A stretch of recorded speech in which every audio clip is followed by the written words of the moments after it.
Umaabot po sa 200 pamilya ang nasunugan kanina madaling araw sa Tondo, Maynila.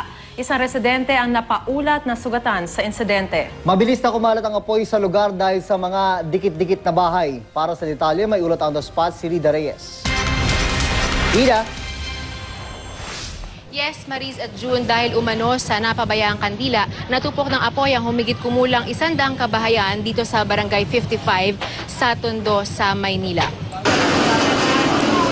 Minuto lamang ang inabot bago tuluyang matubok ng apoy ang dikit-dikit na mga bahay rito mula nang sumiklab ang sunog pasado 3:00 kaninang madaling araw. Agad din namang rumisponde ang mga bumbero pero sa laki ng sunog, mabilis na iniakyat ang alarma hanggang sa umabot ito sa Task Force Bravo bago mag 5:00 ng madaling araw kanina. Sa inisyal na investigasyon ng BFP Manila, nagugat ang apoy mula sa isang napabayaang kandila sa ikalawang palapag ng bahay ng isang Normita Kabungkal. Sugatan naman ang isang Jeremy Magno matapos matibo sa paa. Aabot sa 3 milyong piso ang inisyal na halaga ng pinsala pero posibleng mas mataas pa raw ito dahil sa lawak ng pinsala.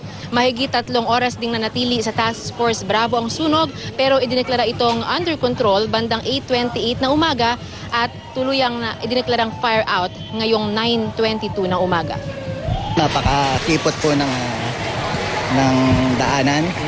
So nagre-relay lang kami ng mga host dito para maabot yung mga nasusunog na bahay. Sa bubong kami dumaan. Nadamay po lahat ng namin. Pinaghirapan namin na ubos.